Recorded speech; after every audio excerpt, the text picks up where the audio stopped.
Hey guys, I am back. First thing, पहली बात जय हिंद to all of you.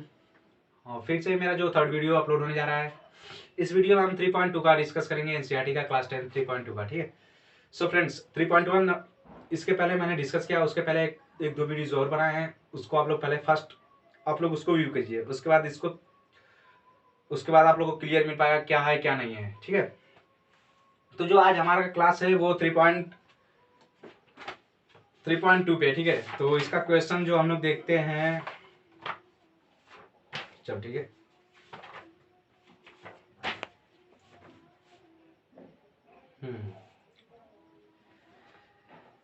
Question दिया है 3.2 में। एक क्लास दिया है, कक्षा 10th के 10 विद्यार्थियों ने एक गणित की पहले प्रतियोगिता में भाग लिया। ठीक है। यदि लड़कियों की संख्या लड़कों की संख्या से 4 अधिक हो तो प्रतियोगिता में भाग। देखो, लड़कों और लड़कियों की संख्या क्या थी। ठीक। क्वेश्चन में क्या पूछा है, सबसे पहली बात ये है। पहली बात क्लास 10th की बात किया और कितने विद्यार्थियों ने, 10 विद्यार्थियों ने। कोई भी एक कंपटीशन कराया जा रहा है। ठीक है। कंपटीशन हो रहा है। ठीक। 10 स्टूडेंट, तो मानते हैं let the number of students, number of boys equal to x and let the number of girls equal to y. ठीक है। और अभी हम यहाँ पे ये देखते हैं कंडीशन। जो पहला कंडीशन क्या है, दोनों स्टूडेंट्स को मिला के हमारे पास 10 लोग हैं, टोटल 10 लोग हैं। ठीक है। तो दोनों पहला कंडीशन ऐसे सेटिस्फाई होगा, एक्स एंड वाई को प्लस करके दोनों लोग, पूरा होल स्टूडेंट हमारे पास 10 है। मतलब पूरा स्टूडेंट अगर हमारे पास 10 है तो लड़की लड़की मिला के 10 है टोटल। इसलिए लड़की प्लस लड़के मतलब बॉयज एंड गर्ल्स को ऐड करेंगे तो 10 आएगा। सेकेंड थिंग क्या दिया है, जो दूसरी बातें जो दिया है इसमें, दूसरी बात ये दिया है कि लड़कियों की संख्या को, नहीं, लड़कियों की संख्या लड़कों की संख्या से 4 अधिक हो तो, अब देखो, लड़कों से लड़कियां 4 अधिक है मतलब उसमें ऐड किया जाएगा 4। ठीक है। अभी लड़की कितना है, एक्स है, और लड़कियां कितना होंगी, वाई प्लस 4। ये इक्वेशन नंबर फर्स्ट, ये इक्वेशन नंबर सेकेंड। ठीक है। जो क्वेश्चन में दिया है कुछ करना नहीं है यार, जो क्वेश्चन में दिया है सिर्फ उसी को लिखना है। ठीक है। बस उसको अगर आप पढ़ के समझने की कोशिश करेंगे तभी हो जाएगा ये सब बातें। ये सब बस क्वेश्चंस को पढ़िए, समझिए, उसके बाद इक्वेशन बनाइए। अब इसको क्या कहा है कि बॉयज मतलब बॉयज की टोटल संख्या कितनी होगी, गर्ल्स की टोटल संख्या कितनी होगी, हम लोग को ये बताना है। तो बॉयज एंड गर्ल्स की संख्या निकालने के लिए एक्स एंड वाई की वैल्यू आ जाएगी तो आराम से इजीली निकल जाएगा। तो यहाँ पे देखो, इस समीकरण को, सेकंड समीकरण को अगर हम एक्स माइनस 4, नहीं, ये सेकंड। अब हिंदी में एक कहते हैं, मतलब मैं क्या कह रहा हूँ, जब हमारे पास दो इक्वेशन होते हैं, जैसे कि x plus y equal to 10, x equal to 4 plus 4, y plus 4। ठीक। जब हमारे पास दो इक्वेशन होते हैं तो इंग्लिश में जो हम लोग मेथड यूज करते हैं इन दोनों इक्वेशन को सॉल्व करने के लिए, उसे हम लोग कहते हैं सब्स्टिट्यूशन मेथड। और जो हिंदी में हम लोग उसे कहते हैं प्रतिस्थापन मेथड। ऐसा कुछ होगा यार, प्रतिस्थापन मेथड कुछ है। ठीक है। हिंदी मेरा बहुत ज्यादा कमजोर है, इसलिए आप लोग समझ लीजिए, बस भावनाओं को समझिएगा, यूपी बोर्ड वालों को ये। अब क्या करेंगे, हमारे पास एक्स की वैल्यू दिया है, सेकेंड इक्वेशन से हम लोग को एक्स की वैल्यू लेना है, फर्स्ट इक्वेशन में रख देना है। ठीक है। तो यहाँ पे x plus y equal to 10 है टोटल। अब यहाँ पे एक्स की वैल्यू क्या है, वाई प्लस 4, इसको एक्स की जगह पे रखना है, y plus 4 plus y equal to 10। Y y मिलके ऐड हो जाएंगे, 2y, 4 इधर ट्रांसफर हो जाएगा, 10 माइनस 4 हो जाएगा। जब इक्वल टू की इधर कोई भी साइन, इक्वल टू से इधर उधर जब हम लोग टर्म्स को इधर उधर करते हैं तो साइन अगर प्लस है तो माइनस हो जाएगा। देखो यहाँ पे प्लस 4 है तो इधर जब गया तो माइनस 4 हो गया। अब यहाँ पे 2y इक्वल टू 6 हो जाएगा क्रॉस मल्टीप्लाई से, जिसे हम लोग कहते हैं तिर्यक गुणा हिंदी में। y इक्वल टू 3, गर्ल्स कितनी है, 3 है। ठीक है।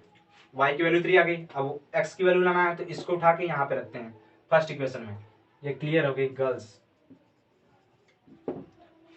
अब हमें बॉयज की वैल्यू लाना है तो बॉयज इक्वल टू, मतलब ये x इक्वल टू वाई की वैल्यू कितनी है, 3 प्लस 4 7।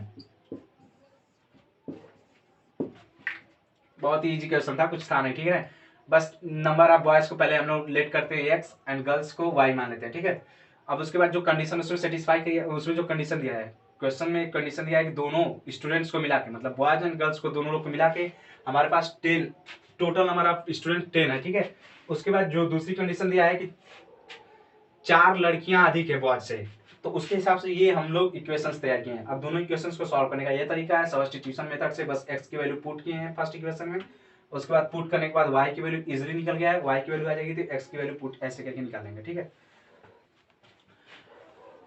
तो 3.2 का जो हम लोग फर्स्ट क्वेश्चन कर लिए हैं, उसमें दो क्वेश्चंस, एक क्वेश्चन में दो दिया है, ठीक है, दो क्वेश्चन सॉल्व करने के लिए दिया है फर्स्ट वाले में।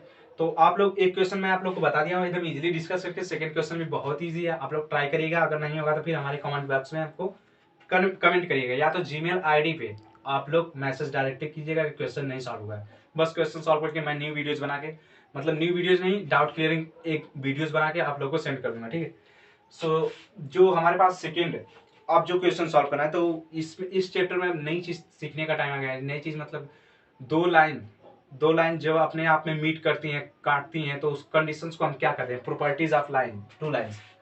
इसमें प्रॉपर्टीज ऑफ टू लाइंस, ठीक है, दोनों लाइन के प्रॉपर्टी को पढ़ेंगे हम।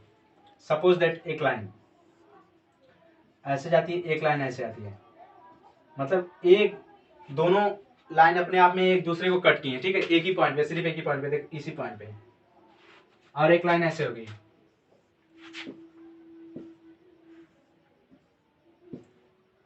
कहीं कट आउट नहीं किया, ठीक है। ये फर्स्ट हो गया, ये सेकेंड हो गया, एक लाइन ऐसे ले लेते हैं,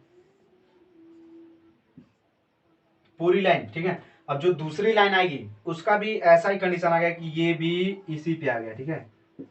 फर्स्ट एंड सेकेंड दोनों लाइन इसी पे आ गई, first line and second line दोनों लाइन इसी पे आ गई, ठीक है।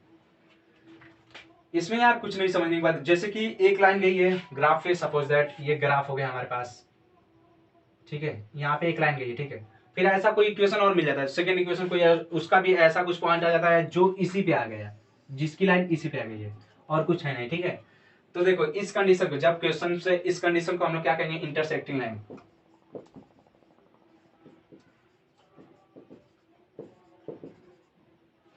और जो हिंदी में कहते हैं प्रतिच्छेद करना।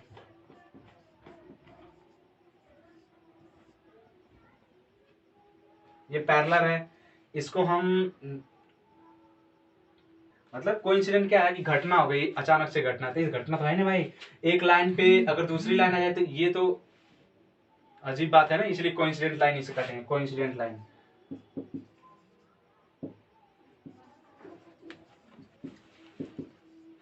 ठीक है, पैरेलल लाइन।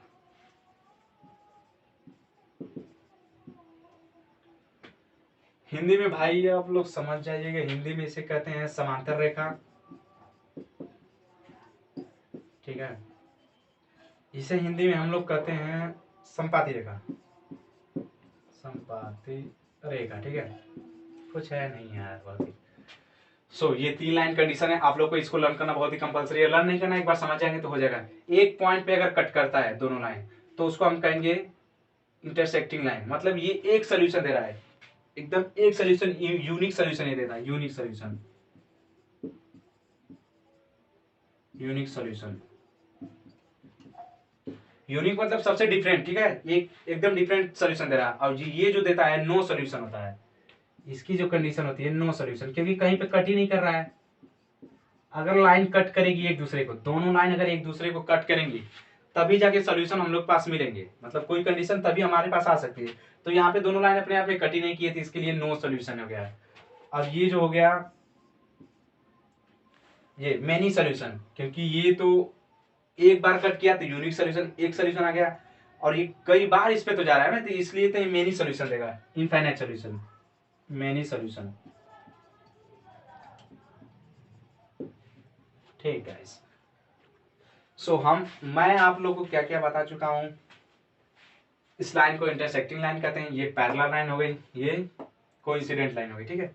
अब इस जब ये कंडीशन आता है तो वहां पे यूनिक सोल्यूशन मिलता है हम लोग के पास, और जब ये कंडीशन आते हैं तो नो सोल्यूशन है, जब ये कंडीशन आता है मेनी सोल्यूशन है, ठीक है। गाइस इसको सॉल्व, अब देखिए अगर हमारे पास दो इक्वेशन है, a x plus b y equal to c, ठीक है, suppose a x two plus b a one x plus b1y equal to c1। ठीक, अब देखो क्वेश्चंस कैसे आते हैं, मैं आप लोगों को बताऊंगा क्वेश्चंस कैसे आते हैं। ठीक है, पूछेगा, दोनों इक्वेशन दे देगा और एग्जाम में पूछेगा कि बताइए ये दोनों लाइन अपने आप में इंटरसेक्ट करेंगे या पैरेलल हैं या फिर मेनी सॉल्यूशन, यानी मतलब किया तो ये कोइंसिडेंट लाइन है या कोइंसिडेंट लाइन है। तो हमें क्या करना है, जब पैरेलल का केस आता है तो हमें यहाँ से बस टर्म्स उठाने हैं। देखो कोफिशिएंट ऑफ x1 और सेकेंड वाले के a1 है। ठीक है, तो a अपान a1 पहले कर लेंगे equal to b upon b1 is not equal to c upon c1। अगर ये कंडीशन सेटिस्फाई कर दिया तो वो जो दो लाइंस हमारे पास है वो पैरेलल लाइंस है, नो सॉल्यूशन है उसके, वो दोनों लाइन पैरेलल होंगी। ठीक है, जैसे कि देखो a अपान a1, बस ये टर्म्स उठाने हैं। ठीक है, अगर देखो सपोज दैट ये कंडीशन आप लोग को बता दिया, जब पैरेलल दो लाइन, अगर पैरेलल चेक करना है कि लाइन पैरेलल है कि नहीं है, मतलब क्या है, तो ऐसे हम लोग a अपान a1 करेंगे, b अपान, अगर इक्वल हो गए a upon a1 equal to b upon b1 is not equal to c1 upon c2, अगर ऐसा कुछ किया तो समझ लेना कि ये दोनों रेखा मतलब दो जो लाइन है वो पैरेलल है, अपने आप में दोनों पैरेलल हैं। ठीक है, अगर कंडीशन ऐसे सेटिस्फाई करता है a upon a1 is not equal to b upon b1, ठीक है, is not equal to c upon c1 कर सकते हैं। ये कंडीशन अगर सेटिस्फाई किया, सबसे कंपलसरी क्या है, a upon a1 is not equal to b1 upon b1 आना चाहिए।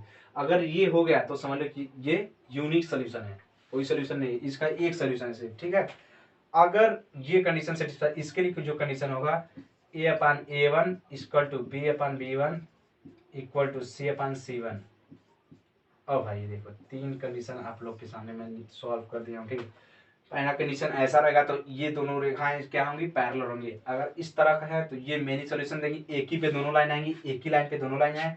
अगर इस तरह का है कोई इक्वल नहीं है तो समझ लो कि एक सॉल्यूशन दे रहा है, वो यूनिक लाइन है, दोनों के दोनों एक जगह पे दोनों लाइन एक दूसरे को एक पॉइंट पे इंटरसेक्ट कर रही है। ठीक है, काट रही है। अब सो ये सब हो गया। अब आप लोग का फ्रेंड्स, तो अब क्वेश्चन ट्राई करते हैं कि इस पे बेस्ड क्वेश्चन कैसा आएगा।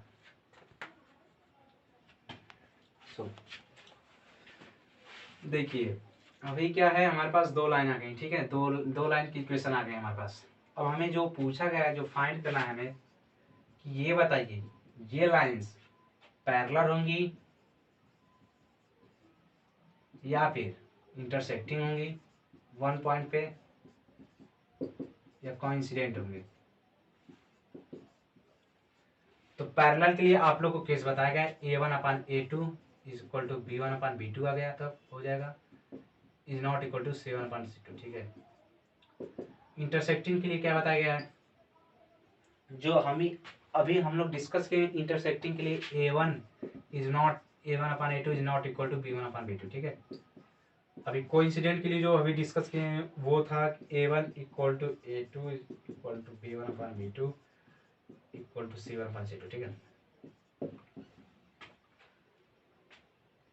टर्म्स को उठा के ऐसे रखेंगे हम लोग। अगर जिसको सेटिस्फाई कर दिया तीनों कंडीशन में से, जिस कंडीशन को ये वैल्यू सेटिस्फाई कर दिया, समझ लीजिए कि ये दोनों लाइन पैरेलल होंगी, इंटरसेक्टिंग होंगी, कोइंसिडेंट होगी, इस कंडीशन पे डिपेंड करता है। तो देखते हैं पहला 5 अपान, अगर a1 अपान a2 मतलब 5 अपान 7 इक्वल टू -4 अपान 6, ये होगा ही नहीं। a1 इक्वल टू a2 नहीं आया, मतलब ये हो गया 5 upon 7 is not equal to -4/6। और आगे के देखते हैं, is also not equal to 8 upon -9। ठीक है, तीनों नॉट इक्वल हो गए हैं, कैसे होंगे, तो दो से अगर मैं काट भी दूं तभी भी इक्वल नहीं होंगे। ठीक है, तो ये तीनों नॉट इक्वल हो गए थे। कौन सा कंडीशन सेटिस्फाई कर रहा है, इंटरसेक्टिंग। जब तीनों नॉट इक्वल रहा है, यहाँ पे ये लगा सकते हैं सेवन पॉजिटिव, मतलब ये दोनों लाइन एक पॉइंट पे इंटरसेक्ट की होंगी कहीं भी। इस तरह के क्वेश्चन आ सकते हैं यार, कुछ भी नहीं। ठीक है, और दूसरा जो क्वेश्चन पूछेगा, पहला क्वेश्चन यही पूछेगा, दूसरा क्वेश्चन ये कोइंसिडेंट का ही पार्ट है, जो कॉन्सिस्टेंट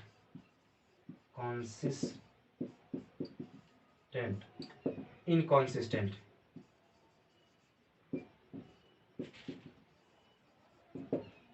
इसको हिंदी में कहते हैं संयुग्म। संयुग्म, ठीक है। अभी कंसिस्टेंट मतलब क्या होता है ये देखिए आप लोग, सिर्फ वन सोल्यूशन मिलेगा। वन सोल्यूशन का कंडीशन क्या है, a1/a2 is not equal to b1/b2। अगर ऐसा आ गया इक्वेशन का तो क्या आएगा, ये कॉन्सिस्टेंट होगा। इनकॉन्सिस्टेंट क्या होगा, लाइन पैरेलल आएंगी, मतलब a1/a2 is equal to b1/b2 equal to c1/c2। इस पे मैं इक्वेशन सॉल्व करा के आप लोग को दिखा देता हूँ कॉन्सिस्टेंट कौन सी लाइन होती है, कौन सी लाइन इनकॉन्सिस्टेंट होती है। सो गाइस, तो अभी मैं आप लोग को क्या बताया, कॉन्सिस्टेंट इनकॉन्सिस्टेंट के बारे में बताया, जिसको मैं हिंदी में ही थोड़ा रॉन्ग बता दिया क्योंकि मैं क्लियर नहीं था इसका। तो ये इसे हम कहते हैं संगत, ये असंगत। सो गाइस, ये हमारे पास दो इक्वेशंस आ गए। अभी हम लोग को क्या बताना है, ये बताइए कॉन्सिस्टेंट है कि इनकॉन्सिस्टेंट है। इस लाइन को सॉल्व करके तो हमें क्या करना है, बस a1/a2 मतलब इसको a1 ये कहेंगे, a2 ये है, ये b1 है, ये b2 है, ये c1 है, ये c2, ठीक है। तो a1/a2 उतारना है तो 3/2 इज नॉट इक्वल टू, देखिए पहले इक्वल की है कि नॉट इक्वल है, ठीक है।